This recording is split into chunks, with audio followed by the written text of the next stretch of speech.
Welcome back to my channel. This is Tres Maria's Tandem, Mika.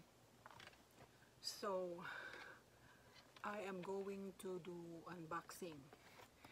Nung last na vlog ko, sabi ko, bibili ako ng mga equipment na for my vlogging. So, nag-start nga ako doon sa LED ring light na inano ko, I think 2 or 3 days ago. Yeah. Now, bumili ako ng Osmo Mobile 3 combo. May latest na nito ngayon, 4 sana, Osmo 4.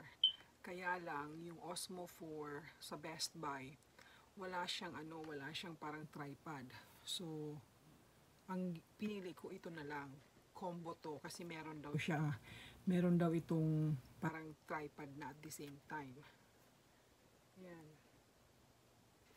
So, hopefully, mag-stabilize na ang aking mga videos pag kinukuhanan ko. Kasi dati, pag ako kumukuha is hawak ko lang ng aking kamay, yung phone ko. And then, yun lang. Wala akong other equipments. Minsan meron akong ginagamit na tawag nito, selfie stick. Yun ang gamit ko. Pero hindi siya stabilize. So, magalaw masyado yung mga videos ko no, mga previous ones. So, hopefully, kung gagamitin ko to, especially outside, so, hindi siya hindi na siya masyadong magalaw ang mga videos ko. Tapos, yun na nga, ito ay, sabi dito is combo. Nabili ko pala to sa Best Buy ng 169. So, try na nating buksan. Ang nakalagay dito is meron siyang wrist snap, tapos may bag, may power cable, tapos yung Osmo, itong Osmo, and then may grip na tripod. So, ngayon i-unbox na natin.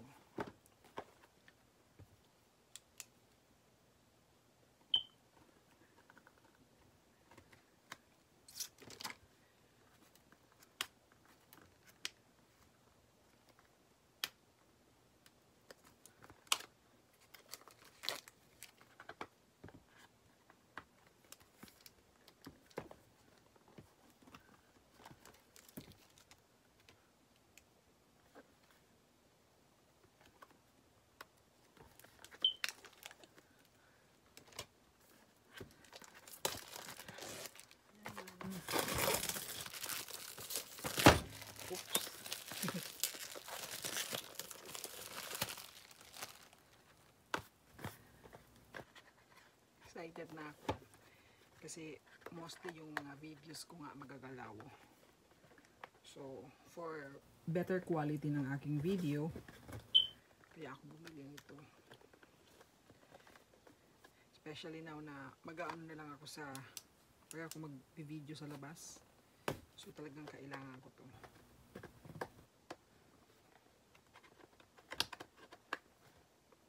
Masyado siyang sealed.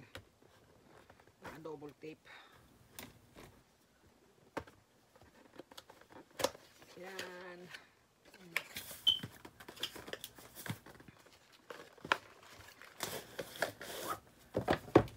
So, ito ang galing sa box. Tapos may isa pang box. So, wala na siya.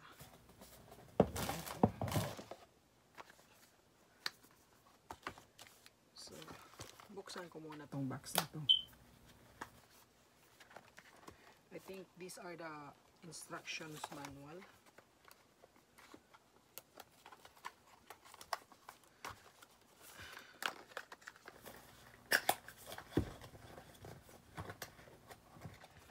Yung cable, andito yung cable.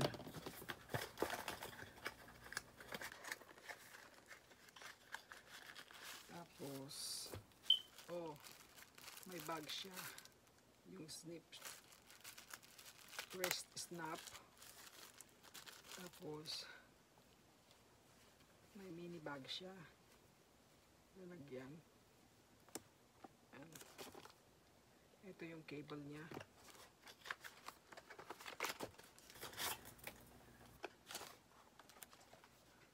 Wala na. So, na to. O, meron siyang anti-slip. If required, use the anti-slip pads to secure the mobile phone in the phone holder. Ayan. So, meron din siya niyan. Tapos ito, tripod siya. Ayan, yung sa tripod na ikakabit. Tapos, buksan ko na to. Excited na ako para maganda ng aking mga videos, especially pag outdoor. Nahawak-hawak ang mobile. Kasi hindi ako gumagamit ako ng camera, pero ang dami kong mga videos, saka photos na hindi ko pa na-upload dahil nga sa nahihirapan pa ako dun sa mga pag-edit. Pero kung nasa phone na, kasi ang gamit ko iPhone 8 saka iPhone XR, so yung dalawang yun, okay na siya. Napagtsatsagaan ko ng gawin from there through yung video editor ko na KineMaster. So doon ako nag-ano. So ito yung bag niya. Tapos ito yung laman. So protected siya. Ito na nga po. Ayan. Yan ang aking gimbal. Okay? Tapos ito, kung gusto kong gamitin yung sa parang tripod, i-attach ko na lang to dito.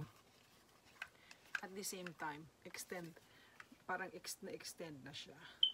Tsaka gumagalaw-galaw siya. Ito. So, yeah. Wala akong makitang instruction manual.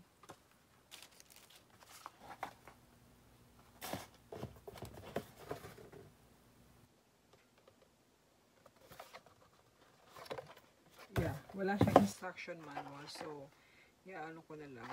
I-search ko na lang. Tapos, ito ang lalagyan niya. Adjustable siya sa phone.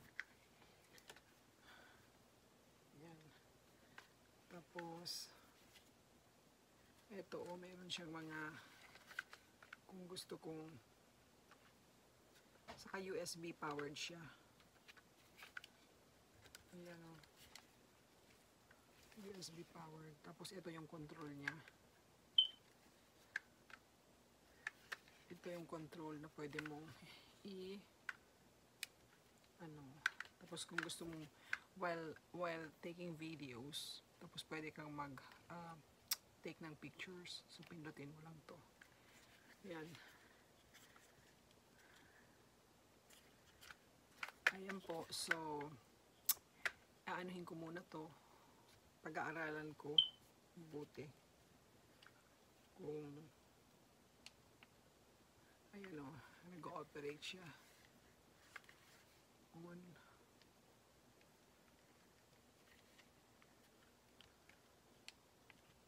Ito yung kung magre-record, ito naman kung ano. So i-ano ko siya so, tapos pwede mo siyang gamitin horizontal or vertical ang phone. Diyan. So, adjustable siya. Na-adjust.